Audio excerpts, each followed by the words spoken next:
Shalom, saudara-saudara yang kekasih. Kita memulai perkuliahan kita pada hari ini. Dan ini adalah perkuliahan pertama untuk belajar tentang dispensasi teologia. Sebuah materi yang sangat penting sekali di dalam dunia kekristenan tentunya. Dan banyak kali orang-orang mengalami kesulitan, saudara, di dalam memahami firman Tuhan, di dalam membagi firman Tuhan. Sehingga terkadang mereka agak kesulitan untuk melihat bahwa di dalam Alkitab itu terdapat banyak sekali perbedaan-perbedaan. Jadi ingat saudara, di dalam Alkitab itu ada perbedaan-perbedaan, bukan pertentangan-pertentangan. Jadi bukan pertentangan tapi perbedaan-perbedaan. Nah, banyak kali kekristenan diserang dengan mengatakan bahwa Alkitab itu banyak pertentangan. Sebenarnya bukan pertentangan tapi perbedaan-perbedaan. Nah, apa yang dimaksudkan dengan pelajaran dispensasi ini, saudara? Jadi dispensasi adalah di mana kita belajar untuk melihat bagaimana cara Allah mengatur kehidupan manusia. Jadi dalam pengertian dispensasi tidak seperti yang pada umumnya ungkapan kata dispensasi artinya kemudahan ketika kita mengurus misalkan di kantor-kantor dan kita ada teman atau ada keluarga dan kita ada sesuatu yang spesial dan kita mendapatkan kemudahan, itu dalam konteks dispensasi dalam pengertian umum.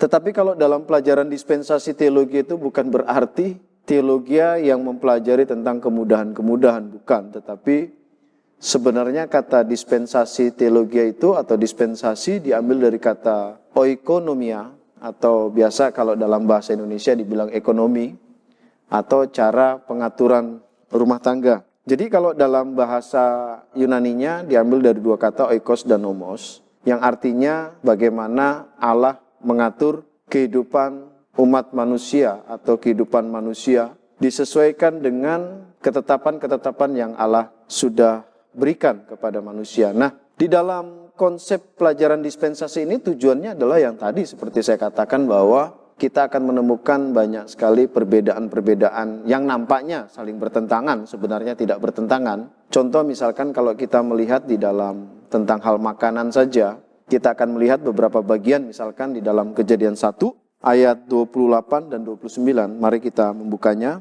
Di situ dikatakan bahwa Allah memberkati mereka. Lalu Allah berfirman kepada mereka, beranak cuculah dan bertambah banyak, penuhilah bumi, dan taklukkanlah itu, berkuasalah atas ikan-ikan di laut dan burung-burung di udara, dan atas segala binatang yang merayap di bumi. Berfirmanlah Allah, lihatlah aku memberikan kepadamu segala tumbuh-tumbuhan yang berbiji di seluruh bumi, dan segala pohon-pohonan yang buahnya berbiji, itulah yang akan menjadi makananmu. Jadi, kalau saudara mahasiswa melihat bahwa di dalam Kejadian pasal 1 itu ayat 29 khususnya, pada waktu manusia belum jatuh dalam dosa dan mereka ada di Taman Eden, Allah memerintahkan manusia untuk makan buah-buahan, ya buah-buahan dan sayuran. Jadi kalau boleh saya katakan ini hampir mirip seperti vegetarian. Jadi di peristiwa di Taman Eden itu manusia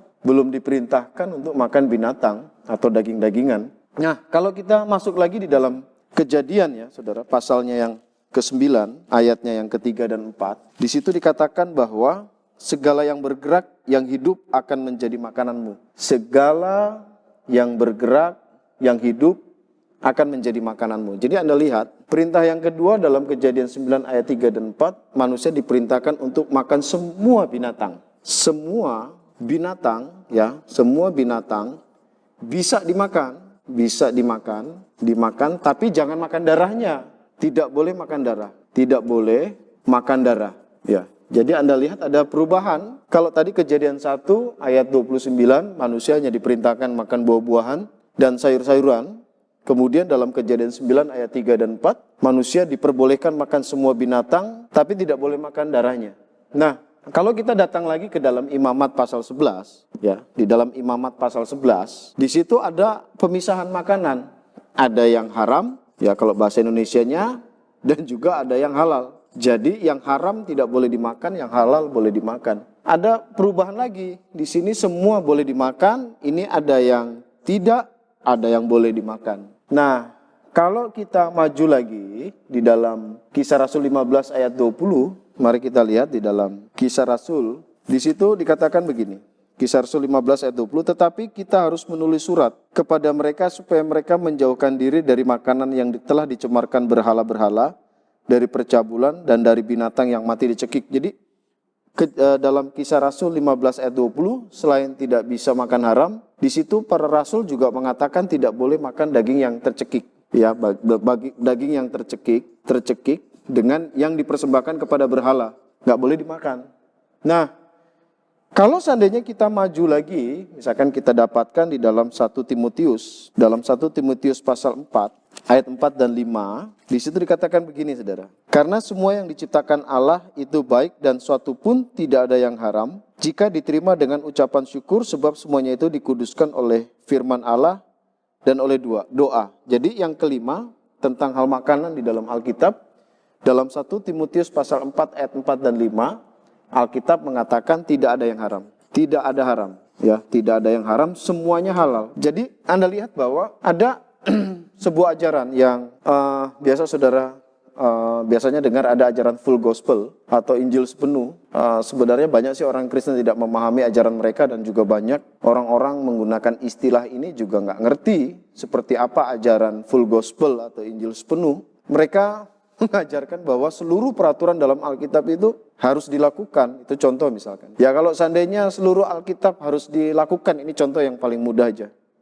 Kalau seandainya seluruh peraturan dalam Alkitab harus dilakukan, kira-kira bagaimana menurut saudara untuk memecahkan persoalan ini? Mungkin ada yang berkata, Pak, saya suka yang bagian kedua deh, Kejadian 9 ayat 3, tapi akan bertentangan dengan yang ini dan juga dengan yang ini. Ya. Atau karena saya suka makan semua daging, karena saya suka makan semua daging, mungkin saya lebih suka dengan yang ini, 1 Timotius pasal 4 ayat 4 dan 5. Nah, kalau mengatakan seluruh peraturan harus dilakukan, nanti akan bertentangan dengan bagian-bagian lainnya. Nah, oleh karena itu, belajar dispensasi adalah sebuah pelajaran yang dapat membantu kita untuk memecahkan perbedaan-perbedaan tersebut, di mana aturan-aturan ini, seperti peraturan tentang makanan, ada masanya, ada waktunya, ada tempatnya di mana Allah memberikan peraturan ini kepada siapa dan di masa apa. Nah, oleh karena itu, tanpa kita belajar dispensasi, kita akan mengalami kesulitan. Nah, kita memahami bahwa di dalam pelajaran dispensasi ada bermacam-macam dispensasi. Ya, kalau seandainya, saya sedikit aja deh, nanti kita akan masuk lagi kepada bagian yang lebih dalam untuk mempelajari gereja. Tetapi untuk sebagai penghantar, mungkin saya bisa mengatakan bahwa di dalam konsep orang dispensasi pun tidak sama, saudara. Minimal ya, ada 3 perbedaan di dalam konsep dispensasi teologia. Ada yang biasa disebut dengan nama dispensasi moderat. Ada juga dispensasi ultra moderat. Dan yang ketiga, dispensasi ultra. Nah, ketiga konsep dispensasi ini dilihat dari sudut pandang dimulainya gereja atau dimulainya masa kasih karunia. Kalau moderat dispensasi itu mereka mempercayai bahwa dispensasi masa anugerah itu atau masa gereja dimulai pada Kisah Rasul pasalnya yang kedua atau pada hari Pentakosta. Dan kemudian ultra moderat dispensasi itu memulainya bahwa konsep masa anugerah dimulai pada Kisah Rasul 9 atau Kisah Rasul 13, biasanya disebut dengan Middle Age. Dan yang ketiga, ada yang namanya ultra dispensasi. Nah, ultra dispensasi ini dimulai pada waktu Kisah Rasul pasal 28. Ya, tentu kita tidak mempelajari 3 bagian ini, tetapi minimal kita bisa memahami perbedaan-perbedaan tersebut ya.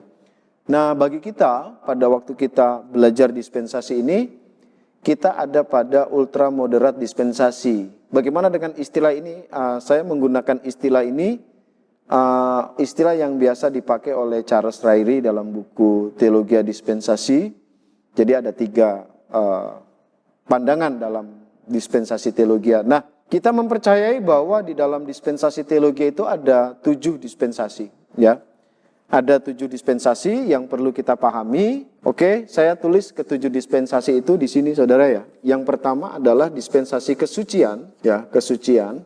Kemudian yang kedua adalah dispensasi keinsafan. Keinsafan, tapi biasanya saya lebih suka mengatakan dispensasi hati nurani. Mengapa? Sebentar saya akan jelaskan.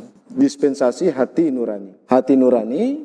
Yang ketiga, dispensasi pemerintahan manusia. Pemerintahan manusia. Yang keempat, ya, dispensasi perjanjian. Perjanjian. Yang kelima, dispensasi law atau hukum Taurat.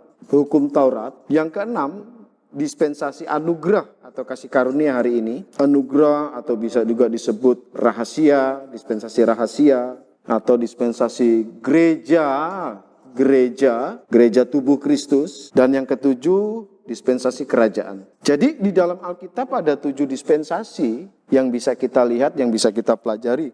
Nah, kita akan mempelajari satu persatu bagian-bagian ini. Namun sebelum kita masuk kepada bagian yang secara detail di dalam setiap dispensasi, saya akan menjelaskan sedikit secara global tentang ketujuh dispensasi ini. Bahwa dispensasi kesucian itu dimulai sejak pada waktu Allah menciptakan Adam dan Hawa. Peristiwa kejadiannya dari sejak manusia diciptakan, Adam dan Hawa diciptakan di Taman Eden, sampai mereka jatuh ke dalam dosa. Jadi ketika mereka jatuh ke dalam dosa, maka dispensasi kesucian berakhir dan Allah mengusir mereka dari Taman Eden. Kemudian setelah mereka keluar dari Taman Eden diusir oleh Allah, maka masuklah dispensasi keinsyafan. Dinamakan keinsyafan karena pada waktu itu manusia diatur dengan hati nuraninya. Nah, dispensasi ini dimulai pada waktu mereka diusir dari Taman Eden sampai pada waktu adanya peristiwa air bah. Ya, sampai pada waktu peristiwa air bah. Dan ketika Nuh dan keluarganya keluar dari Bahtera, kemudian dalam kisah 8 dikatakan bahwa mereka mengadakan korban persembahan ketika keluar dari Bahtera, maka di situ dimulailah dispensasi pemerintahan manusia. Nah, jadi dispensasi pemerintahan manusia itu dimulai ketika Nuh dan keluarganya keluar dari Bahtera dan kemudian mereka mengadakan korban persembahan. Dan sampai pada waktu pemberontakan manusia di Menara Babel. Itu dispensasi pemerintahan manusia. Kemudian dispensasi yang keempat yang saya sudah sebutkan tadi, yaitu dispensasi perjanjian. Dispensasi perjanjian itu diawali pada waktu Abraham dipanggil keluar dari tanah Ur Kasdim untuk menjadi sebuah bangsa di tanah Kanaan. Nanti saya akan jelaskan satu persatu. Dimulai pada saat Abraham dipanggil disertai dengan perjanjian Allah dengan Abraham. Sampai pada waktu bangsa Israel mengungsi ke Mesir. Bangsa Israel nanti kita akan lihat. Nah, kemudian pada waktu bangsa Israel keluar dari Mesir dan kemudian mereka ada di padang gurun dipimpin oleh Musa, dan pada waktu Musa naik ke Bukit Sinai dan mendapatkan 2 loh batu atau 10 perintah Allah, maka disitulah dimulai dispensasi hukum Taurat. Dan hukum Taurat itu dipending, kalau boleh dikatakan dipending dulu, atau program kerajaan di bumi dipending dulu karena ada sebuah program rahasia yang kita jalani hari ini, yaitu dispensasi anugerah. Itu dimulai pada waktu, ya ada yang mengatakan pada waktu Paulus bertobat di Kisah Rasul 9, atau ada juga yang mengatakan dimulai pada waktu Paulus dan Barnabas diutus untuk pergi melayani oleh jemaat Antioquia di dalam Kisah Rasul pasal 13 ayat 1 sampai dengan ayat yang ketiga. Dan masa anugerah ini atau masa gereja ini akan berakhir pada waktu peristiwa di mana Yesus datang di angkasa, atau biasa kita sebut dengan nama rapture, dan kemudian orang-orang percaya dalam masa anugerah dibangkitkan, kemudian terangkat ke sorga, dan yang tinggal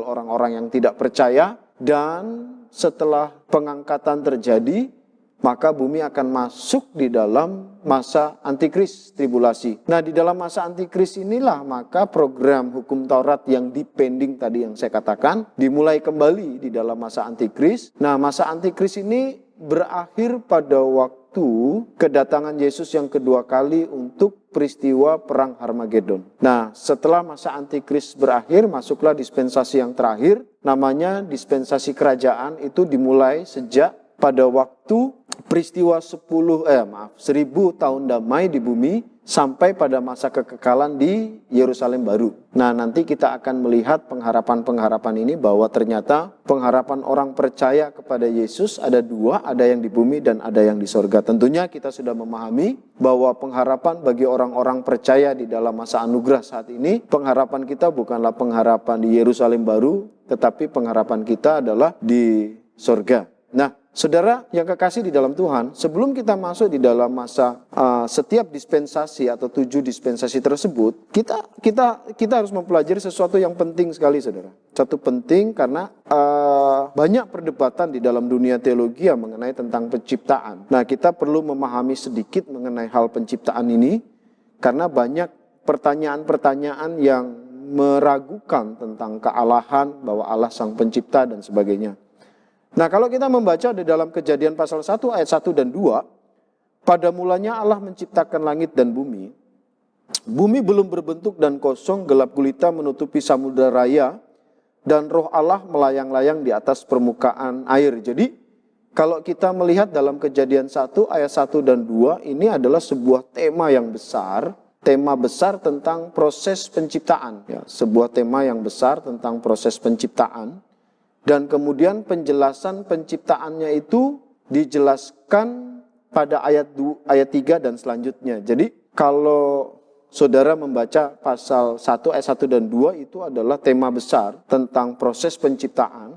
Ayat 3 dan ayat selanjutnya itu adalah prosesnya. Nah, mari kita lihat bagian ini mempelajari tentang 7 hari penciptaan. Hal ini sangat penting sekali sebab Alkitab menceritakan sangat jelas mengenai penciptaan, dan tidak ada di tempat lain yang menceritakan penciptaan seperti apa yang Alkitab katakan. Jadi kalau boleh saya mau mengatakan bahwa Alkitab sangat jelas menjelaskan tentang proses penciptaan itu.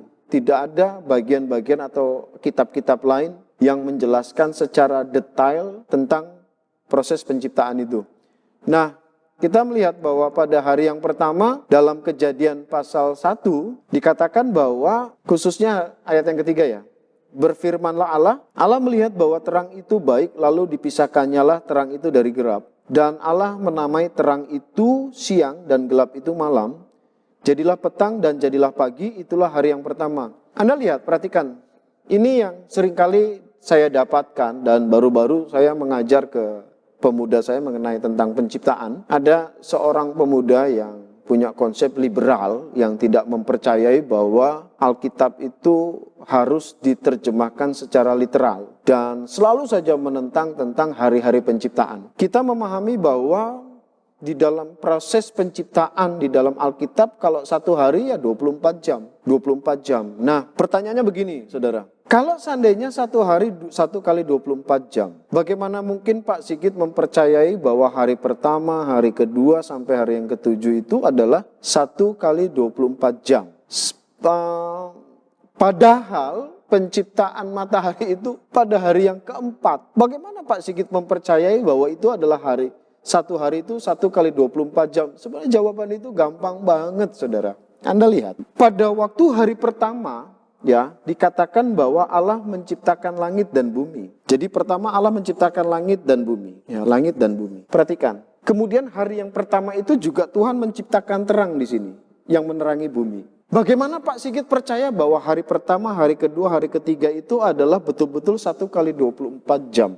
Sementara matahari diciptakan itu pada hari yang keempat. Anda lihat, saya mengatakan bahwa sejak pertama kali Allah menciptakan bumi itu sudah terjadi yang namanya rotasi bumi. Jadi bumi berputar pada porosnya itu memang sudah 24 jam 1 kali berputar. Nah, Allah menaruh benda penerang di sini untuk memisahkan siang dan malam. Jadi saya mau bilang, ada matahari atau tidak ada matahari, rotasi bumi itu sudah terjadi pada hari pertama. Jadi perputarannya itu benar-benar 24 jam. Jadi pada hari yang dalam ungkapan kata Alkitab mengatakan satu hari ya 24 jam. Tidak ada lagi dialegorikan atau diterjemahkan ke bagian-bagian yang lainnya. Memang sehari pertama adalah 1 kali 24 jam. Nah, saudara yang kekasih, di dalam Kejadian pasal 1 ayat 6 dan 8 itu adalah tentang penciptaan Tuhan pada hari yang kedua. Di situ dikatakan pada ayat yang ke-6 sampai ke-8.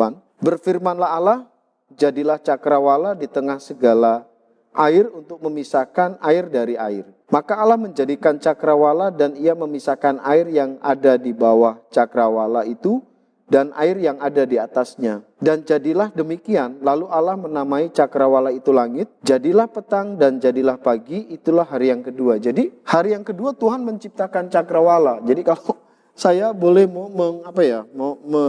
seperti membayangkan atau seperti mengilustrasikan seolah-olah itu di bumi itu ada kubahnya. Nah, kubah inilah yang biasa disebut dengan langit atau cakrawala. Nah, yang menarik adalah dalam Kejadian 1 ayat 6 dikatakan bahwa jadilah cakrawala di tengah segala air untuk memisahkan air dari air. Maka Allah menjadikan cakrawala dan ia memisahkan air yang ada di bawah cakrawala itu dari air yang ada di atasnya. Jadi rupanya di atas cakrawala ini dulu ada air di atas cakrawala ini. Yang kemungkinan besar adalah pada waktu peristiwa air bah, air ini yang juga turun ke bumi. Sehingga air meluap dengan begitu hebatnya dan menutupi seluruh bumi pada waktu peristiwa di air bah tersebut. Nah, hari yang ketiga. Pada hari yang ketiga, kita bisa melihat itu di dalam Kejadian 1 ayat 9 sampai dengan ayat yang ke-13. Berfirmanlah Allah, hendaklah segala air yang di bawah langit berkumpul pada satu tempat sehingga kelihatan yang kering dan jadilah demikian. Lalu Allah menamai yang kering itu darat dan kumpulan air itu dinamainya laut. Allah melihat bahwa semuanya itu baik. Berfirmanlah Allah, hendaklah tanah menumbuhkan tunas-tunas muda, tumbuh-tumbuhan yang berbiji, segala jenis pohonan buah-buahan yang menghasilkan buah yang berbiji, supaya ada tumbuh-tumbuhan di bumi dan jadilah demikian. Tanah itu menumbuhkan tunas-tunas muda, segala jenis tumbuh-tumbuhan yang berbiji dan segala jenis pohon-pohonan yang menghasilkan buah-buah yang berbiji. Allah melihat bahwa semuanya itu baik. Jadilah petang dan jadilah pagi, itulah hari yang ketiga. Jadi hari yang ketiga air surut, kemudian muncullah daratan, kemudian Allah menciptakan tumbuh-tumbuhan. Nah, perhatikan, pada waktu Allah menciptakan pada hari yang ketiga tumbuh-tumbuhan ini, Allah sudah menciptakan semua jenis tumbuh-tumbuhan. Jadi sudah sempurna. Jadi saya percaya tidak ada lagi tumbuh-tumbuhan yang baru. Ya, tidak ada. Semua diciptakan dalam waktu yang sama. Dalam waktu yang bersamaan semua tumbuh-tumbuhan apapun. Dari pohon mangga kah, dari pohon macam-macam. Semuanya sudah Tuhan ciptakan pada hari yang ketiga itu. Nggak ada lagi. Tidak ada lagi tumbuh-tumbuhan yang baru. Kalaupun toh manusia mendapatkan spesies baru itu bukan tumbuh-tumbuhan yang baru sama sekali. Mungkin persilangan atau pengembang biakan dari tumbuhan yang sudah ada. Bukan sesuatu yang baru muncul, tidak. Semua tumbuh-tumbuhan sudah diciptakan sempurna pada hari yang ketiga oleh Tuhan. Nah, pada hari yang keempat, Allah menciptakan benda-benda penerang. Ya, tadi ayatnya tadi saya sudah baca. Pada hari keempat inilah Allah menempatkan matahari sebagai sumber penerang yang telah Allah ciptakan menggantikan penerang pada hari yang pertama tadi. Jadi pada hari yang keempat Tuhan menciptakan benda-benda penerang di langit. Matahari, bintang, bulan dan sebagainya. Nah, pada hari yang kelima, saudara, pada hari yang kelima kita bisa melihat dalam Kejadian pasal 1 ayat 20 sampai dengan ayat yang ke-23, di situ dikatakan, berfirmanlah Allah, hendaklah dalam air berkeriapan makhluk yang hidup, dan hendaklah burung berterbangan di atas bumi melintasi cakrawala. Maka Allah menciptakan binatang-binatang laut yang besar dan segala jenis makhluk hidup yang bergerak, yang berkeriapan dalam air, dan segala jenis burung yang bersayap. Allah melihat bahwa semuanya itu baik. Lalu Allah memberkatinya, firman-Nya, berkembang biaklah dan bertambah banyaklah serta penuhilah air dalam laut, dan hendaklah burung-burung di bumi bertambah banyak. Jadilah petang dan jadilah pagi, itulah hari yang kelima. Jadi hari yang kelima Tuhan menciptakan semua ikan dan burung-burung, itu pun sudah lengkap. Jadi tidak ada spesies, saya nggak percaya ada binatang purba, nggak ada. Semua Tuhan ciptakan dalam waktu yang bersamaan. Penemuan-penemuan yang menggunakan C14 atau karbon 14 itu tidak terbukti bahwa itu semua salah. Ya, sebentar kita akan melihat. Jadi semua binatang apapun, burung-burung dan ikan, semuanya diciptakan dalam waktu yang bersamaan pada hari yang kelima itu.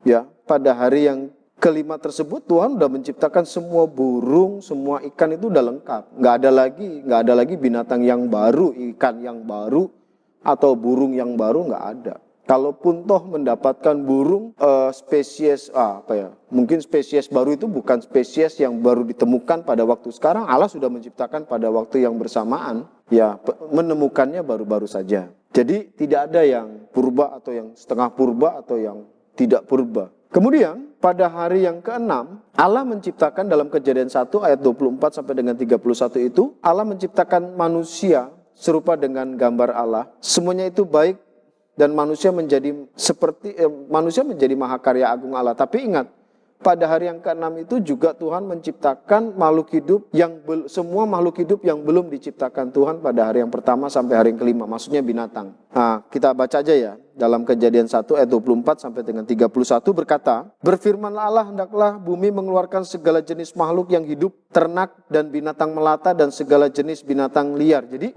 semua binatang yang belum diciptakan pada hari yang ke-5, Tuhan menciptakan pada hari yang ke-6. Nah, pada hari yang ke-6 itu juga Tuhan menciptakan manusia, dan dari semua jenis makhluk hidup yang diciptakan oleh Tuhan, maka manusialah yang dikatakan diciptakan serupa dan segambar dengan Allah. Merupakan sebuah mahakarya agung Allah yang luar biasa. Jadi kalau boleh saya mau mengatakan, dari semua karya yang Tuhan ciptakan, dari hari pertama sampai hari yang ke-6, maka manusia adalah ciptaan Allah yang paling hebat. Biasanya saya sebut dengan istilah mahakarya agung Allah. Jadi, saudara yang kekasih, para mahasiswa yang mengasihi Tuhan. Jadi pada hari yang ke-6 ini Allah menciptakan sebuah karya yang sangat luar biasa. Nah, pada waktu Allah menciptakan manusia inilah, ya, maka dimulainya dispensasi yang pertama yang kita sebut tadi atau yang saya katakan dispensasi kesucian. Nah, pada hari yang ke-7 Allah berhenti menciptakan. Jadi bukan berarti Allah berhenti bekerja, tidak. Allah berhenti menciptakan. Jadi ungkapan kata istirahat bukan berarti Allah tidak bertindak, tetapi dalam mencipta itu berhenti. Namun dalam penyertaannya itu tetap bekerja sampai dengan hari ini. Tuhan tetap menyertai kita. Nah, mari sekarang kita akan melihat, kita akan mulai dispensasi yang pertama, yaitu dispensasi kesucian. Kita akan masuk. Namun saudara, saya meminta kepada para mahasiswa untuk memudahkan kita belajar dispensasi ini. Saya sangat berharap Anda menghafal 5 prinsip di dalam setiap dispensasi. Jadi ketika kita belajar dispensasi ini, maka saudara dan saya itu harus di luar kepala bahwa setiap dispensasi itu memiliki 5 prinsip. Prinsip-prinsip tersebut adalah, mari kita lihat, saya tulis di sini ya. Yang pertama, bahwa setiap dispensasi itu selalu ada tokohnya. Setiap dispensasi selalu ada tokoh. Yang kedua, setiap dispensasi selalu ada peraturan. Selalu ada peraturan. Yang ketiga, setiap dispensasi selalu ada kegagalan. Keempat, setiap dispensasi selalu ada penghukuman atau penghukuman. Dan yang kelima, ada beberapa dispensasi menyatakan jalan keselamatan. Nah, perhatikan, kalau kita lihat, setiap dispensasi ada tokohnya, setiap dispensasi ada peraturannya, dan setiap dispensasi selalu manusia gagal mengikuti peraturan yang Allah berikan. Karena gagal, maka Allah menghukum manusia karena gagal mengikuti peraturan yang Allah berikan. Nah, tapi Allah memberikan jalan keselamatan. Oke, mari kita lihat, kita akan masuk pada dispensasi yang pertama, yaitu dispensasi kesucian, saudara. Nah, dispensasi kesucian ini berlangsung sejak Allah menciptakan Adam dan berakhir pada waktu Adam dan Hawa jatuh ke dalam dosa. Memang benar-benar berhenti. Dispensasi kesucian berbeda dengan beberapa dispensasi lainnya yang walaupun dispensasi itu pada prinsipnya sudah berhenti, tetapi ungkapan kata prinsipnya itu terus berlangsung. Misalkan contoh nanti kita lihat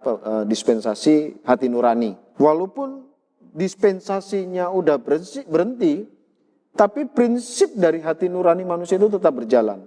Nanti kita akan lihat. Tetapi saat ini saya mau mengatakan bahwa pada waktu kita belajar dispensasi kesucian itu dimulai pada waktu Allah menciptakan Adam dan Hawa dan berakhir benar-benar putus dispensasi ini pada waktu Adam dan Hawa jatuh ke dalam dosa. Oke.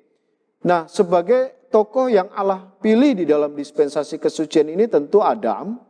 Karena dispensasi kesucian ini peristiwanya ada di Taman Eden dan kejadiannya hanya 2 orang aja, hanya Adam dan Hawa, tidak ada yang lainnya. Nah, kita akan melihat beberapa peraturan yang ada di dalam dispensasi kesucian. Tadi saya sudah katakan bahwa setiap dispensasi itu yang pertama ada tokohnya dan yang kedua ada peraturannya. Mari kita lihat ya. Oke, mari kita lihat Kejadian 1 ayat yang ke-28. Dalam Kejadian 1 ayat 28 itu mengatakan Allah memberkati mereka. Lalu Allah berfirman kepada mereka, beranak cuculah dan bertambah banyak, penuhilah bumi dan taklukkanlah itu. Berkuasalah atas ikan-ikan di laut dan burung-burung di udara dan atas segala binatang yang merayap di bumi. Peraturan yang pertama yang Tuhan kasih di dalam dispensasi kesucian adalah manusia harus beranak cucu. Beranak cucu dan penuhi bumi. Penuhi bumi. Ini peraturan yang pertama yang Tuhan berikan di dalam dispensasi kesucian. Kemudian peraturan yang kedua adalah bahwa di situ juga dikatakan dalam ayat yang ke-28, taklukkanlah, berkuasalah atas ikan-ikan di laut dan burung-burung di udara, atas segala binatang yang merayap di bumi. Jadi yang kedua, manusia diperintahkan untuk menguasai dan menaklukkan binatang, ya, binatang. Yang ketiga, kalau kita baca ayat yang ke-29, di situ kita dapati berfirmanlah Allah, lihatlah aku memberikan kepadamu segala tumbuh-tumbuhan yang berbiji di seluruh bumi dan segala pohon-pohonan yang buahnya berbiji, itulah yang akan menjadi makananmu. Jadi peraturan yang ketiga yang Tuhan berikan kepada manusia adalah manusia hanya diperintahkan untuk makan buah-buahan yang sudah saya jelaskan tadi dan sayuran. Ini adalah perintah yang Tuhan berikan di dalam Taman Eden, di dalam dispensasi kesucian, bahwa manusia hanya bisa makan buah-buahan dan sayur-sayuran. Nah, peraturan yang selanjutnya dalam Kejadian pasal 2 ayat 15 dikatakan bahwa, dalam Kejadian 2 ayat 15 ya saudara ya, Kejadian 2 ayat 15 berkata, Tuhan Allah mengambil manusia itu dan menempatkannya dalam Taman Eden untuk mengusahakan dan memelihara Taman Eden. Jadi peraturan yang keempat bahwa manusia diperintahkan untuk merawat, nah, gitu ya, sederhananya merawat Taman Eden, ya, merawat Taman Eden. Ini perintah yang keempat yang Tuhan berikan kepada manusia pada waktu di dalam dispensasi kesucian. Nah, peraturan yang kelima pada ayat yang ke-16 dalam Kejadian pasal 2 dikatakan, lalu Tuhan Allah memberi perintah ini kepada manusia. Semua pohon yang baik dan semua pohon dalam taman ini boleh kau makan buahnya dengan bebas. Tetapi pohon pengetahuan tentang yang baik dan yang jahat itu janganlah kau makan buahnya. Sebab pada hari engkau memakannya pastilah engkau mati. Jadi peraturan yang kelima tidak boleh makan, ya, tidak boleh makan buah dari pohon pengetahuan baik dan jahat. Jadi Anda lihat, ada 5 peraturan yang Allah berikan di dalam dispensasi kesucian, yang Tuhan berikan kepada Adam dan Hawa. Yang pertama dikatakan beranak cuculah, penuhi bumi, menguasai dan menaklukkan binatang. Makanannya buah-buahan dan sayur-sayuran. Semua buah-buahan di dalam Taman Eden boleh dimakan.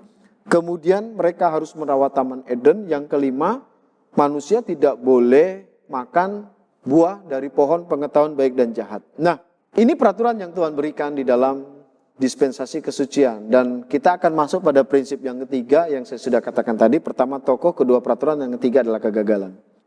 Para mahasiswa yang dikasih Tuhan, Alkitab mencatat dalam Kejadian pasal 3 tentang kehadiran dosa di dunia oleh kegagalan manusia untuk mentaati segala peraturan yang diberikan Allah kepada manusia.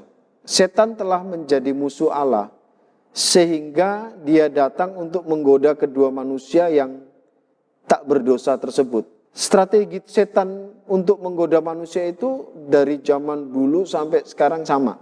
Jadi kalau kita meneliti bagaimana setan-setan mencoba untuk menjatuhkan manusia ke dalam dosa, itu strateginya sama. Sama juga pada waktu setan menggoda Yesus untuk jatuh dalam dosa, punya konsep yang sama. Nah, mari kita lihat proses bagaimana manusia mengalami kegagalan di dalam mengikuti peraturan yang Tuhan berikan kepada manusia. Kalau kita melihat di dalam Kejadian pasal 3 ya, ayat 1 sampai dengan ayat yang ke-7 itu adalah peristiwa kegagalan manusia. Saya minta maaf, saya harus pindah tempat karena sesuatu dan lain hal. Tapi tadi kita sudah membahas tentang 4 peraturan dalam dispensasi kesucian. Dan jika kita kita kembali ke dalam Kejadian pasal 2 ayat yang ke-16, di situ bahwa manusia diperintahkan jangan makan buah pengetahuan baik dan jahat. Jadi Anda bisa melihat bahwa di dalam dispensasi kesucian, saya sedikit mengulang kembali, ada 5 peraturan yang Tuhan berikan di dalam dispensasi kesucian, yaitu beranak cuculah dan bertambah banyaklah. Kemudian untuk memakan tumbuh-tumbuhan dan buah-buahan sayur-sayuran dan buah-buahan. Kemudian menaklukkan hewan. Yang keempat, mengusahakan dan memelihara Taman Eden. Dan yang kelima adalah bahwa Adam dan Hawa diperintahkan boleh makan semua buah-buahan dalam Taman Eden, tetapi mereka tidak boleh memakan buah dari pohon pengetahuan baik dan yang jahat.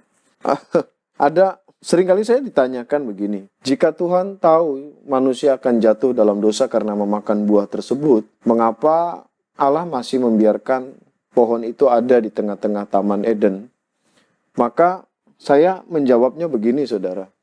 Saya masih ingat dulu waktu saya masih mengajar di sebuah SMK negeri di Kota Lubuk ini, ketika kami membuat RAP, rancangan anggaran pembelajaran atau rencana pembelajaran, biasanya di bagian kolom itu ada yang namanya indikator. Jadi indikator itulah menentukan seseorang itu berhasil atau tidak mencapai tujuannya atau tidak. Jadi Taman Eden itu di tengahnya ada pohon pengetahuan baik dan jahat, dan Tuhan menaruh di situ sebagai indikator apakah manusia itu setia kepada Tuhan, taat kepada Tuhan atau tidak taat kepada Tuhan. Kalau pertanyaannya saya balikan, kalau seandainya tidak ada pohon pengetahuan baik dan jahat, dari mana kita bisa mengetahui bahwa manusia itu taat atau tidak terhadap Tuhan? Nah, jadi ditempatkannya pohon pengetahuan baik dan jahat itu sebagai indikator bahwa manusia taat kepada Tuhan atau tidak. Dan pada akhirnya manusia menunjukkan kepada kita peristiwa di Taman Eden, yaitu bahwa ternyata Adam dan Hawa malah lebih taat kepada setan dibandingkan kepada Tuhan, di mana kita bisa melihat peristiwa di dalam Kejadian pasal 3 ayat 1 sampai dengan 6. Saya kembali mengingatkan bahwa di dalam dispensasi atau dalam belajar dispensasi, kita mengenal 5 prinsip penting.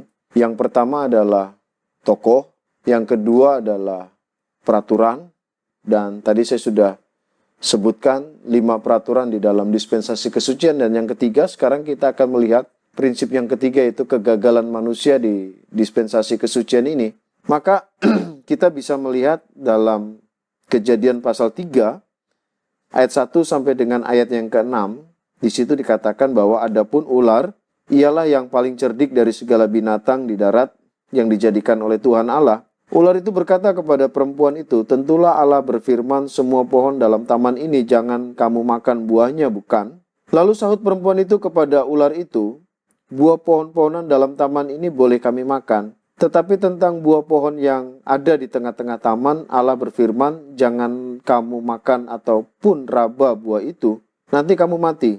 Tetapi ular itu berkata kepada perempuan itu, sekali-kali kamu tidak akan mati. Tetapi Allah mengetahui bahwa pada waktu kamu memakannya, matamu akan terbuka dan kamu akan menjadi seperti Allah, lalu tahu tentang yang baik dan yang jahat. Perempuan itu melihat bahwa buah pohon itu baik untuk dimakan dan sedap kelihatannya. Lagi pula pohon itu menarik hati karena memberi pengertian. Lalu ia mengambil dari buahnya dan dimakannya dan diberikan juga kepada suaminya yang bersama-sama dengan dia. Dan suaminya pun memakannya. Jadi Anda lihat bahwa peristiwa Kejadian pasal 3 ayat 1 sampai dengan 6 adalah peristiwa yang boleh dikatakan ini adalah peristiwa besar dalam sejarah kehidupan manusia, karena sejak manusia jatuh dalam dosa, maka rentetan peristiwa di dalam Alkitab dimulai dari sejak saat itu. Sejak manusia jatuh ke dalam dosa. Jadi, Anda lihat di sini bahwa Kejadian pasal 3 ayat 1 sampai dengan 6 ini bukan hanya menceritakan tentang kejatuhan Adam dan Hawa ke dalam dosa, tetapi kita bisa mempelajari ini adalah sebuah strategi yang memang dipakai oleh setan dari zaman dulu sampai zaman sekarang untuk membawa manusia jatuh ke dalam dosa. Anda bisa lihat strategi yang dipakainya itu tetap sama dari dulu sampai sekarang. Ya, bagaimana setan menggunakan firman Tuhan untuk menjatuhkan manusia ke dalam dosa. Anda ingat peristiwa pada waktu Yesus pun Ketika dicobai di padang gurun pun, iblis menggunakan ayat Alkitab untuk membuat Yesus jatuh ke dalam dosa. Jadi, sejak dari dulu sampai sekarang sistemnya sama. Tetapi bagaimana caranya? Mari kita lihat. Di sini dikatakan bahwa pada ayat yang pertama, adapun ular ialah yang paling cerdik dari segala binatang di darat yang dijadikan oleh Tuhan Allah. Ular itu berkata kepada perempuan itu, tentulah Allah berfirman, semua pohon dalam taman ini jangan kamu makan buahnya, bukan? Anda lihat.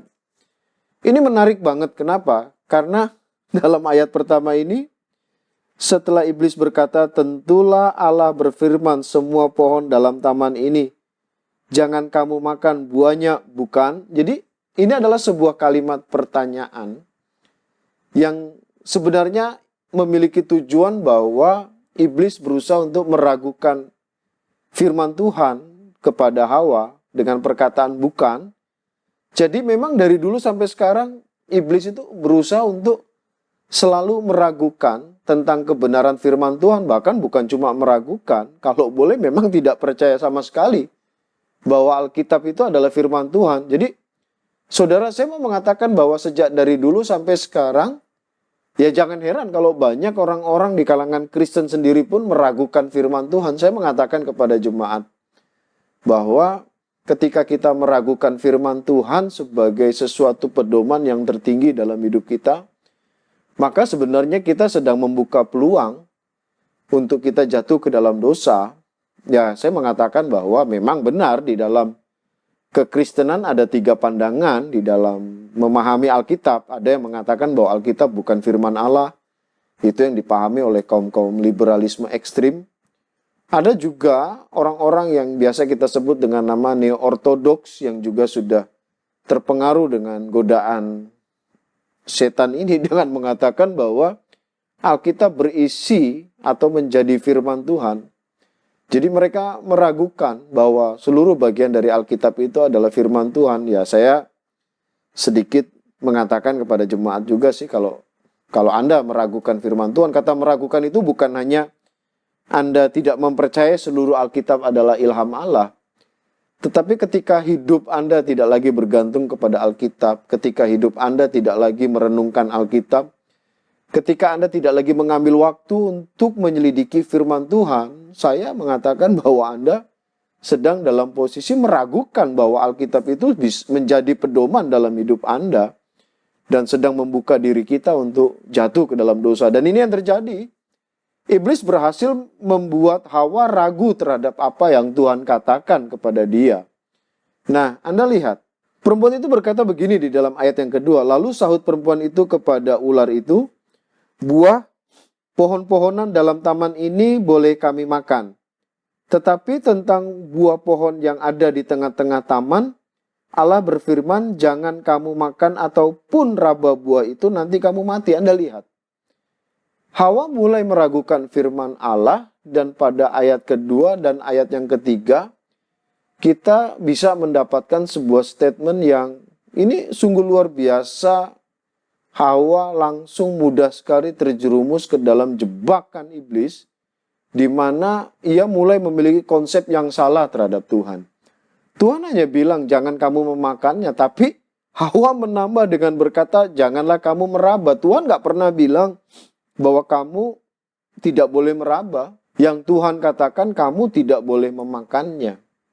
Jadi Anda lihat, Hawa sudah terjebak di sini untuk meragukan firman Tuhan, bahkan mulai memiliki konsep yang salah terhadap Tuhan dengan mengatakan bahwa Tuhan itu kejam loh. Masa saya nggak boleh pegang? Nah itu, saudara yang kekasih, awalnya dari keraguan Hawa terhadap firman Tuhan.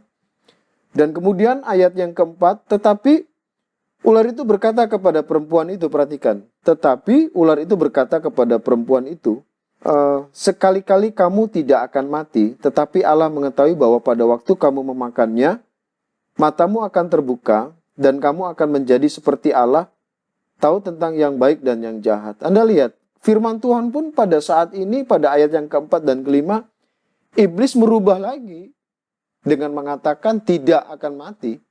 Iblis hanya menambahkan satu kata saja, yaitu tidak. dan memiliki arti yang berbeda. Anda lihat.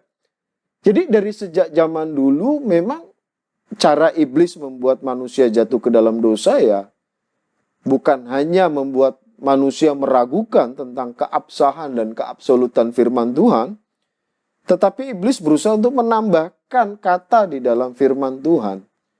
Anda lihat, sampai dengan hari ini banyak sekali orang-orang yang beranggapan bahwa keselamatan adalah oleh iman dan perbuatan. Padahal Alkitab dengan jelas mengatakan bahwa keselamatan adalah anugerah, pemberian Allah secara cuma-cuma. Dan diperoleh hanya karena kita percaya. Tapi hari ini banyak orang-orang yang sudah terpengaruh dengan pemahaman yang salah. Mengatakan bahwa keselamatan bukan hanya oleh iman, tapi tambah dengan perbuatan. Anda lihat. Jadi penyelewengan-penyelewengan dalam kekristenan itu disebabkan awalnya keraguan seseorang terhadap firman Tuhan. Bahwa firman Tuhan itu adalah ilham Allah, seluruhnya adalah ilham Allah. Nah, pada akhirnya apa yang terjadi saudara? Pada akhirnya manusia jatuh ke dalam dosa dan gagal mengikuti peraturan yang sudah Allah berikan kepada mereka. Mereka pada akhirnya, di situ dikatakan pada ayat yang ke-6, perempuan itu melihat bahwa buah pohon itu baik untuk dimakan dan sedap kelihatannya. Lagi pula pohon itu menarik hati karena memberi pengertian. Lalu ia mengambil dari buahnya dan dimakannya dan diberikannya juga kepada suaminya yang bersama-sama dengan dia. Dan suaminya pun memakannya. Anda lihat, disinilah peristiwa besar itu terjadi, di mana manusia jatuh ke dalam dosa. Manusia tidak taat kepada Tuhan, lebih taat kepada setan. Jadi ini Kejadian pasal 3 ayat 6 adalah akhir daripada dispensasi kesucian. Tapi Anda lihat, saudara yang kekasih, bahwa akibat dosa yang mereka buat ini bukan hanya berimbas kepada diri mereka, bukan hanya kemudian akibat dari dosa itu mereka rasakan, enggak. Seluruh keturunan Adam dan Hawa merasakan dosa yang diperbuatnya. Sehingga dengan dosa itu membuat seluruh keturunan Adam dan Hawa, dari Adam, kemudian anak-anaknya, dan sampai dengan kita, dan sampai generasi yang akan datang, dilahirkan dalam keadaan berdosa karena dosa yang dibuat oleh Adam dan Hawa ini. Nah, mari kita lihat. Setelah jatuh ke dalam dosa, ada sebuah peristiwa yang sangat menarik sekali, saudara. Sebuah ajaran yang memang ini sudah menjadi ajaran dasar dari kekristenan yang seharusnya kita pahami bahwa keselamatan itu adalah anugerah yang Tuhan berikan kepada kita. Dan bagian ini juga menjelaskan kepada kita bahwa usaha manusia untuk menyelamatkan dirinya itu sia-sia. Mari kita lihat. Di dalam Kejadian pasal 3, ayat yang ke-7, maka terbukalah mata mereka berdua, dan mereka tahu bahwa mereka telanjang, lalu mereka menyemat daun pohon ara dan membuat cawat. Ketika mereka mendengar bunyi langkah Tuhan Allah yang berjalan-jalan dalam taman itu, pada waktu hari sejuk bersembunyilah manusia dan istrinya itu terhadap Tuhan Allah di antara pohon-pohonan dalam taman. Tetapi Tuhan Allah memanggil manusia itu dan berfirman kepadanya, "Di manakah engkau?" Anda lihat. Jadi setelah manusia jatuh ke dalam dosa, manusia langsung berusaha untuk menutupi ketelanjangan mereka. Karena pada waktu mereka berdosa, Adam dan Hawa kaget karena mereka menyadari diri mereka telanjang. Anda lihat. Naluri mereka, insting mereka langsung berusaha untuk menutupi ketelanjangan mereka. Apa yang mereka buat? Yang mereka buat, mereka mengambil daun pohon ara dan berusaha untuk menutupi ketelanjangan mereka. Nah, pertanyaannya adalah, apakah persoalan ketelanjangan mereka selesai ketika mereka mengenakan cawat dari daun pohon ara? Sesama mereka selesai. Adam tidak lagi merasa telanjang di hadapan Hawa, dan sebaliknya Hawa juga tidak lagi merasa telanjang di hadapan Adam. Ya, jadi Anda lihat bahwa usaha untuk menutupi atau ya boleh katakan menutupi dosa di antara sesama manusia selesai. Anda lihat, contoh misalkan ya. Ini contoh yang gampang aja nih, misalkan. Anda berdosa, saya berdosa. Ya kita bisa menutupi dosa kita dengan cara kita. Kita berdosa, mungkin orang tidak melihat dosa kita, orang tidak mengetahui tentang dosa kita. Tetapi pertanyaannya adalah, apakah di hadapan Tuhan dosa itu selesai? Mari kita lihat. Anda lihat ini. Ini bagus banget nih cerita ini, ya. ini menceritakan sesuatu yang indah banget. Ketika mereka mendengar bunyi langkah Tuhan Allah yang berjalan-jalan dalam taman itu, pada waktu hari sejuk bersembunyilah manusia dan istrinya itu terhadap Tuhan Allah di antara pohon-pohon dalam taman. Anda lihat, pada waktu manusia jatuh ke dalam dosa, bukan manusia yang mencari Tuhan, tapi Tuhan yang langsung mencari Adam dan Hawa. Karena Tuhan tahu persis ada sebuah peristiwa besar yang baru saja terjadi yang dilakukan oleh Adam dan Hawa. Anda lihat, ayat 8 mengatakan ketika mereka mendengar bunyi langkah Allah, Tuhan Allah. Sebenarnya dalam bahasa aslinya bukan mendengar suara langkah Tuhan Allah, tetapi mendengar suara Tuhan. Anda lihat, ada sebuah perubahan yang sangat drastis, ada sebuah perubahan yang sangat tragis. Pada waktu sebelum mereka jatuh ke dalam dosa, mereka merasakan bahwa suara Tuhan itu begitu indah banget. Mereka menanti-nantikan suara Tuhan, mereka menantikan Tuhan, mereka bisa bercakap-cakap dengan Tuhan, mereka bisa face to face dan mereka bisa menikmati seluruh keindahan Tuhan, mereka bisa menikmati seluruh kebaikan Tuhan. Mereka bisa bercengkrama dengan Tuhan dengan begitu bebasnya. Tetapi Anda lihat, setelah mereka jatuh dalam dosa, ketika mereka mendengar suara Tuhan, berbeda. Konsepnya udah berbeda, keadaannya udah berbeda.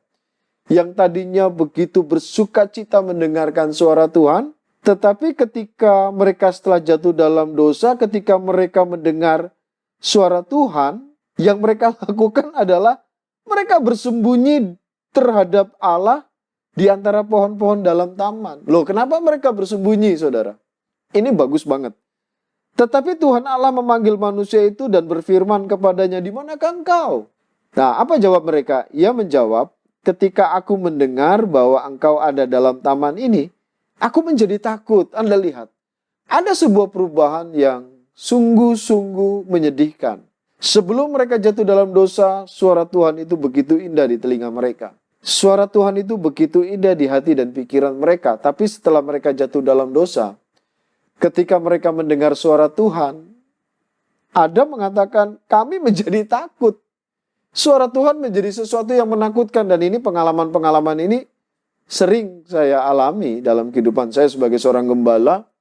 Ketika kita berbicara tentang firman Tuhan, ketika kita berbicara tentang kebenaran, ketika kita berbicara tentang keabsolutan dari firman Tuhan, bagi orang-orang yang berdosa, bagi orang-orang yang hidup di dalam dosa, firman Tuhan itu sesuatu yang menakutkan.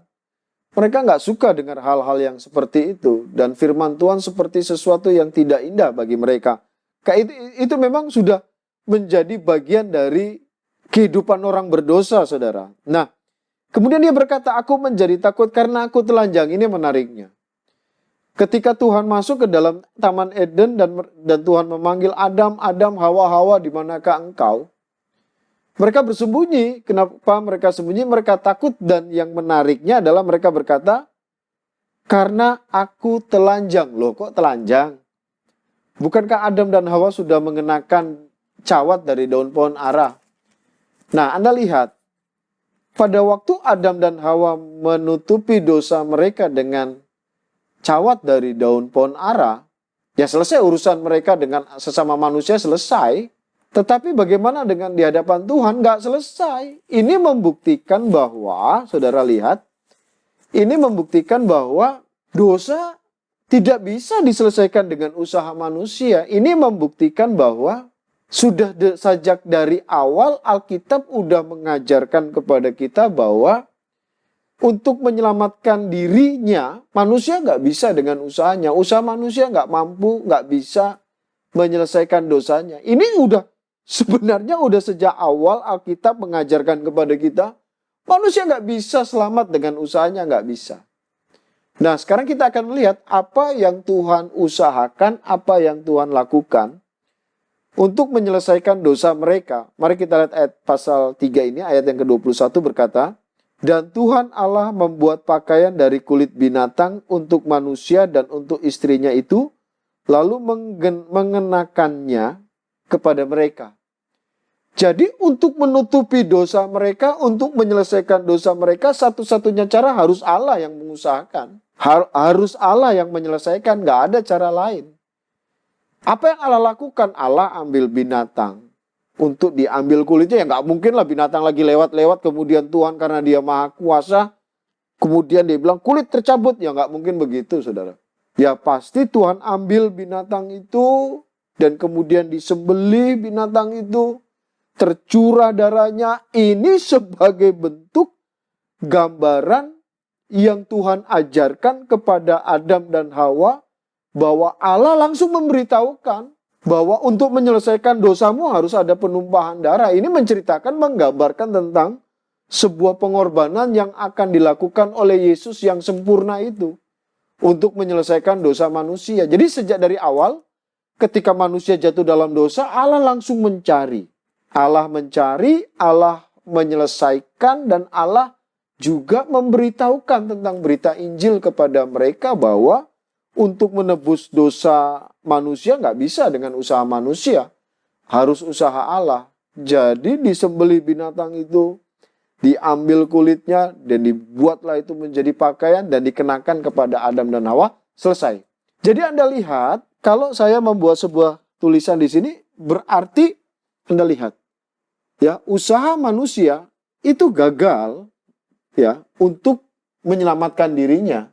Kemudian manusia tidak bisa berbuat apapun untuk menyelamatkan dirinya.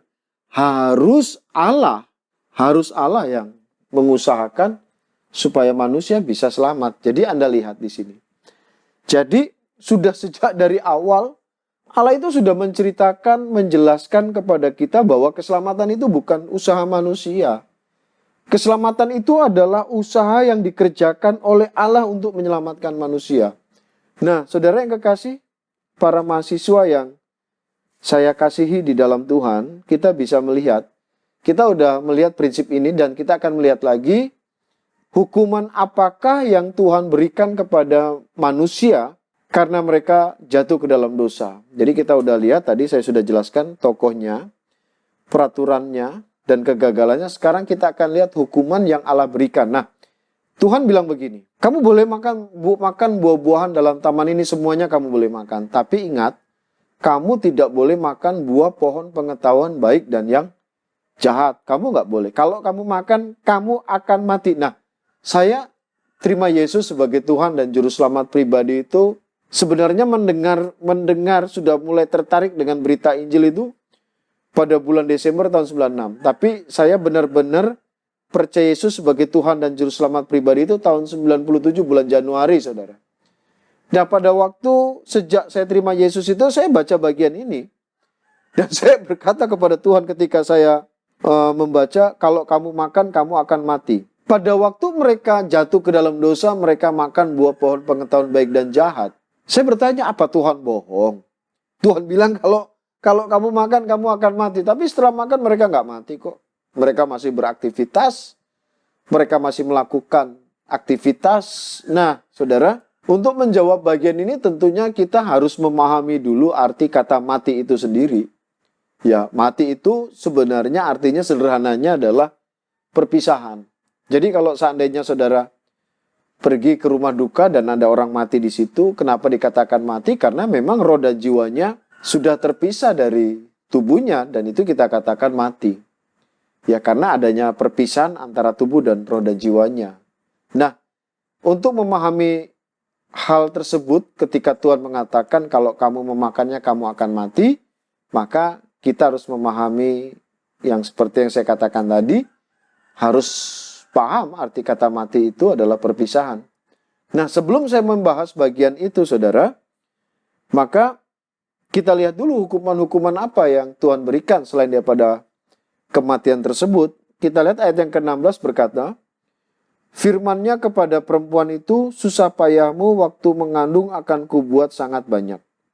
Dengan kesakitan engkau akan melahirkan anakmu. Jadi, hukuman selanjutnya yang Tuhan berikan kepada manusia ketika manusia jatuh dalam dosa adalah mengalami kesulitan dalam mengandung dan mengalami kesakitan pada waktu melahirkan, yaitu karena dosa. Jadi jangan heran kalau kita melihat istri kita melahirkan tersiksa, karena sakitnya. Kemudian ya jangan heran kalau kita mendengar cerita dari mama kita ketika melahirkan kita dengan begitu susah payah, sakit. Yaitu disebabkan karena dosa. Jadi Anda lihat, dosa yang diperbuat oleh Adam dan Hawa ini akibatnya bukan hanya pada mereka, tapi berakibat sangat fatal sekali. Seluruh keturunan Adam dan Hawa, wanita ketika mengandung dan melahirkan itu sangat sulit dan sangat tersiksa. Selanjutnya, ayat yang ke-17 berkata, lalu firman-Nya kepada manusia itu, karena engkau mendengarkan perkataan istrimu, memakan dari buah pohon yang telah kuperintahkan kepadamu, jangan makan daripadanya, maka terkutuklah tanah karena engkau. Terkutuklah tanah karena engkau ini sungguh luar biasa, saudara.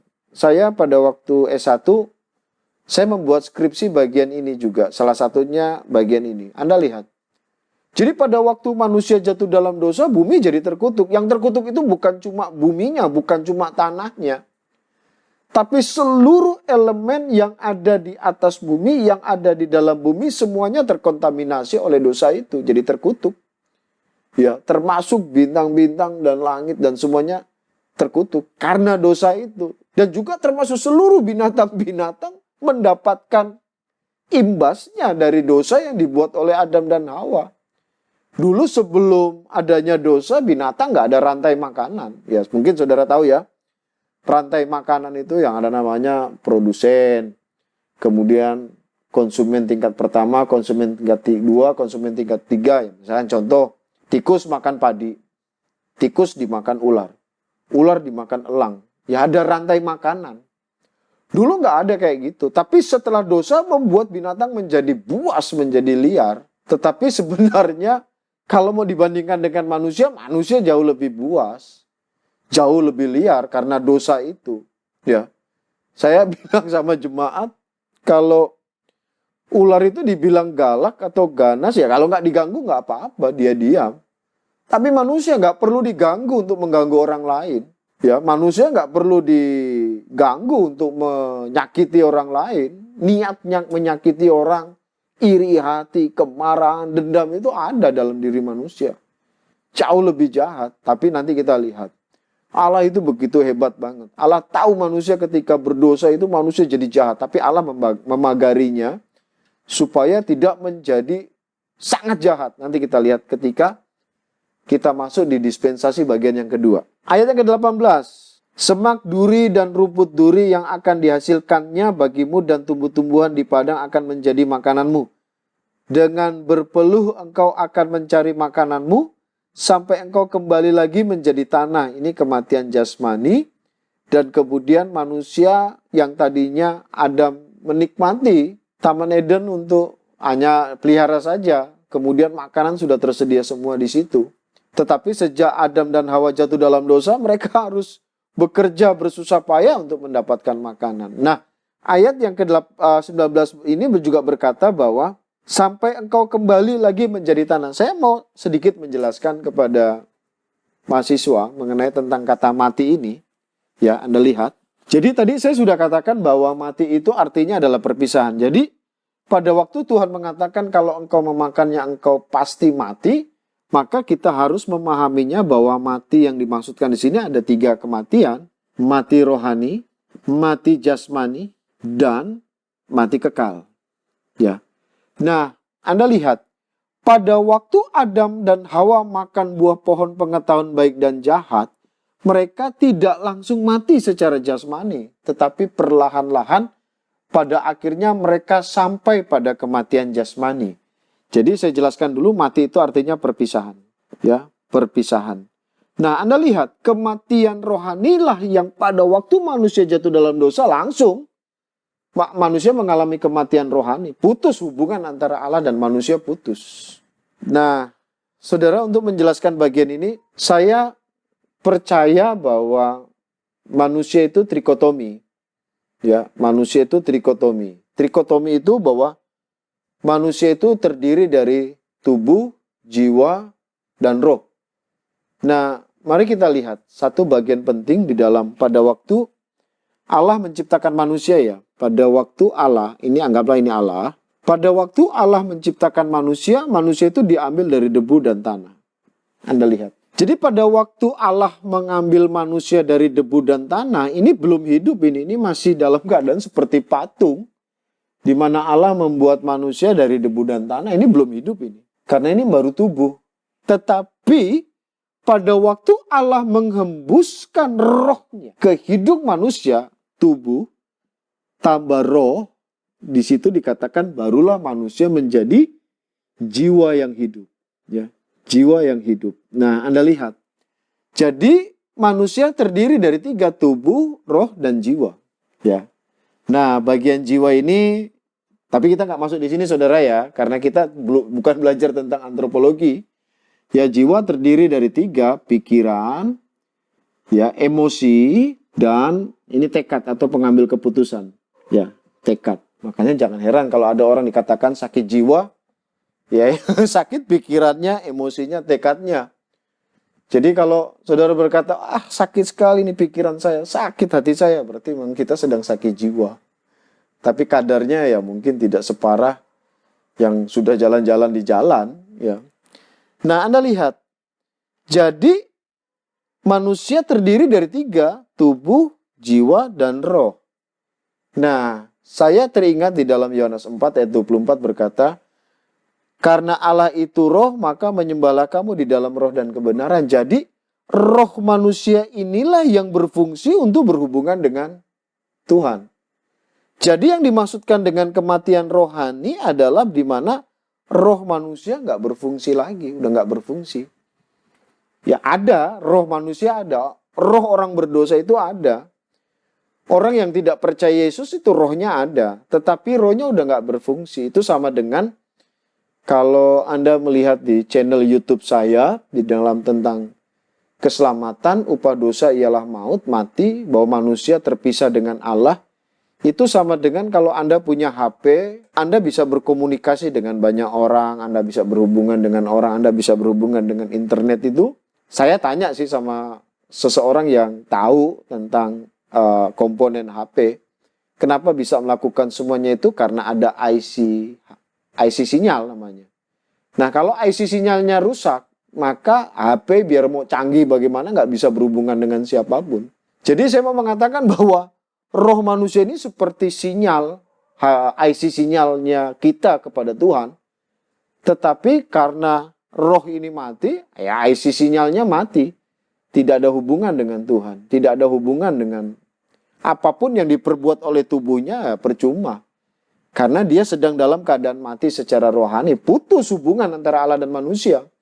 Biar dia mau sebaik apapun, sehebat apapun, tidak ada hubungannya dengan Tuhan. Sehingga kalau dia mengalami kematian jasmani, tempatnya di kematian kekal, neraka. Terpisah selama-lamanya dari Tuhan. Jadi kematian kekal ini artinya perpisahan dengan Tuhan selama-lamanya.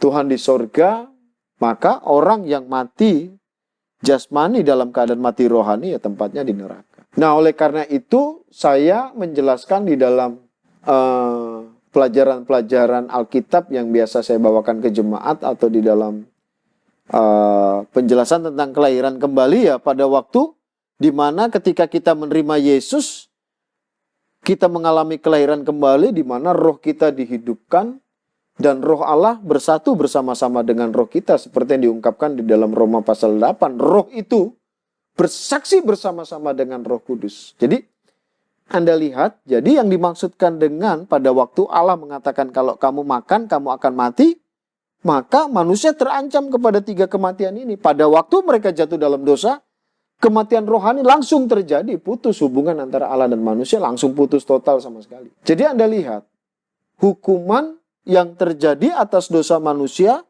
manusia bukan hanya terancam dengan kematian rohani, tetapi manusia akan mengalami kematian jasmani. Adam pada akhirnya mengalami kematian jasmani. Nah, kalau seandainya manusia mati secara jasmani dan masih dalam keadaan mati rohani, ya tempatnya di neraka. Dia harus percaya Yesus sebagai Tuhan dan Juru Selamat pribadi. Jadi Anda lihat, akibat dosa yang dibuat oleh mereka, itu akibatnya fatal banget, saudara. Ya, seluruh keturunan Adam dan Hawa menjadi orang berdosa karena dosa itu. Jadi di dalam kekristenan tidak mengenal yang namanya tabula rasa atau manusia dilahirkan dalam keadaan suci, nggak ada. Kalau seandainya manusia dilahirkan dalam keadaan suci, tak berdosa, nggak ada kematian bayi. Benar apa yang dikatakan oleh pemazmur Daud di dalam Mazmur 51 ayat 7 bahwa memang manusia sudah berdosa sejak dari dalam kandungan, itu nggak bisa disangkali, nggak bisa disangkali.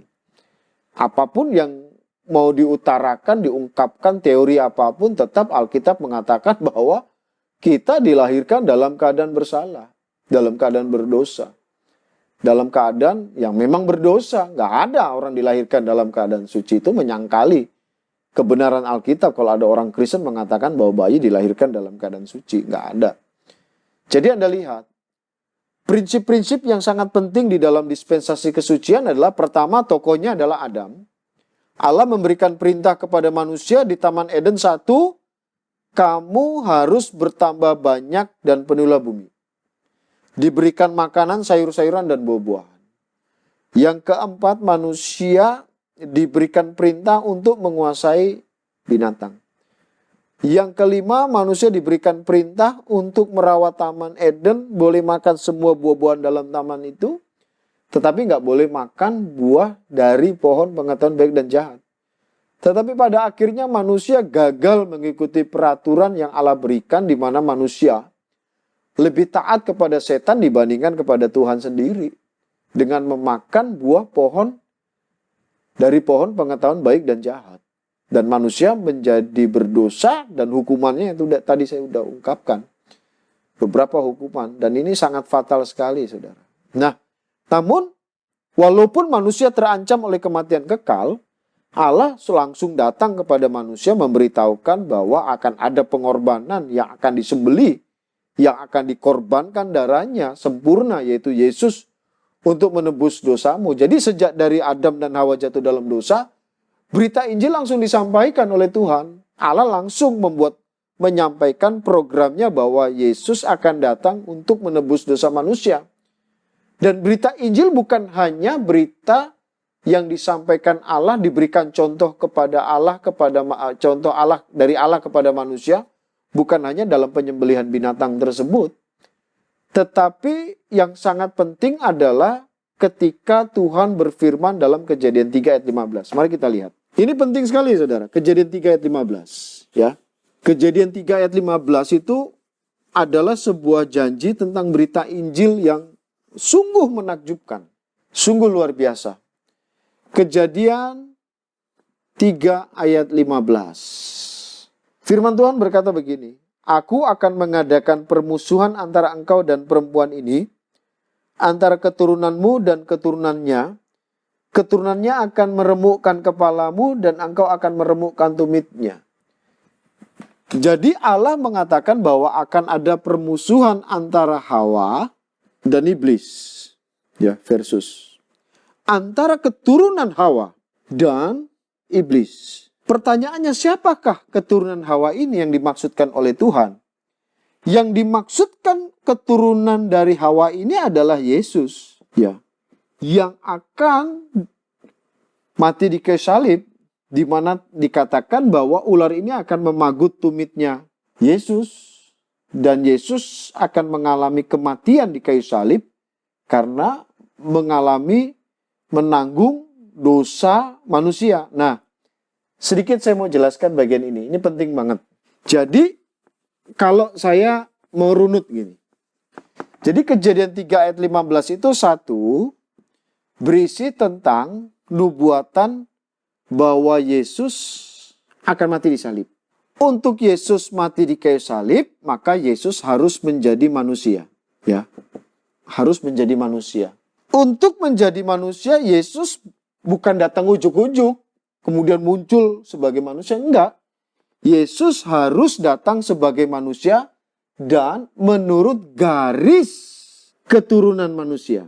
Keturunan manusia. Nah, jadi Yesus datang sebagai manusia untuk mati di kayu salib. Ini nubuatan Kejadian 3 ayat 15. Untuk menebus dosa. Tapi Yesus datang sebagai manusia itu harus menggunakan garis keturunan manusia. Nah, nanti kalau kita melihat jalan ceritanya dalam nubuatan ini sungguh luar biasa. Nanti kita lihat di dalam bagian dispensasi selanjutnya, di mana Allah memilih Abraham untuk menjadi sebagai nenek moyang dari garis keturunan Yesus. Kemudian Abraham punya anak namanya Ishak. Maka garis keturunan itu dilimpahkan kepada Ishak. Kemudian untuk menjadi garis keturunan, Ishak punya anak dua, Esau dan Yakub. Tetapi Allah memilih Yakub untuk menjadi garis keturunan nenek moyangnya Yesus. Yakub punya anak 12. Ya, Yakub punya anak 12. Tidak kedua-12-nya. Tetapi Allah memilih dari Yehuda untuk menurunkan atau menjadi garis keturunan Yesus untuk menjadi manusia dan mati di kayu salib. Nah, akhir dari dispensasi ini adalah ketika Allah mengusir Adam dan Hawa dari Taman Eden. Diusir, kita lihat dalam Kejadian pasal 3, ayat yang ke-22 berkata, "Berfirmanlah Tuhan Allah, sesungguhnya manusia itu telah menjadi seperti salah satu dari kita, tahu tentang yang baik dan yang jahat. Maka sekarang, janganlah sampai ia mengulurkan tangannya dan mengambil pula dari buah pohon kehidupan dan memakannya, sehingga ia hidup untuk selama-lamanya." Lalu Tuhan Allah mengusir dia dari Taman Eden supaya mengusahakan tanah dari mana ia diambil. Jadi dispensasi ini benar-benar selesai ketika Allah mengusir manusia dari Taman Eden.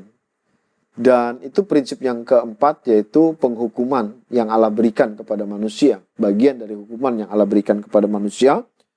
Dan jalan keselamatannya ada dua hal penting yang saya katakan tadi. Ketika Adam menutupi dosanya dengan daun pohon ara dan tidak menyelesaikan masalah dosa mereka di hadapan Tuhan, Tuhan mengambil binatang, menyembelihnya dan mengambil kulitnya untuk dijadikan pakaian. Dan yang kedua, jalan keselamatannya adalah ini, di mana Allah langsung berjanji bahwa Allah akan menurunkan Yesus sebagai manusia dengan garis keturunan manusia untuk mati di kayu salib menebus dosa. Jadi ini adalah berita Injil dari sejak pertama yang Tuhan sampaikan. Jadi Anda lihat, kita sudah sampai pada penghujung dispensasi kesucian ini, dan kita sudah menyelesaikan satu session yang pertama dalam perkuliahan kita, yaitu dispensasi kesucian. Nanti di akhir perkuliahan, mungkin pertemuan ke-13 atau ke-14, kita akan mengadakan pertemuan tatap muka, dan di situ Anda bisa mengajukan, kita akan diskusi, mengajukan pertanyaan-pertanyaan tentang dispensasi ini, ya. Dan biarlah pelajaran ini boleh menguatkan saudara dan menambah apa yang boleh saudara ketahui tentang dispensasi. Mari kita berdoa. Tuhan, terima kasih Engkau sungguh baik pada kami, sehingga Tuhan boleh memberikan kami kesempatan untuk belajar firman Tuhan. Dan terima kasih untuk prinsip-prinsip yang sudah Tuhan ajarkan kepada kami. Dan biarkanlah Tuhan, ini membuat kami semakin lebih setia kepada Tuhan, dan semakin lebih lagi mengasihi Tuhan. Terima kasih Bapa. Dalam nama Yesus kami berdoa, ucap syukur. Amin.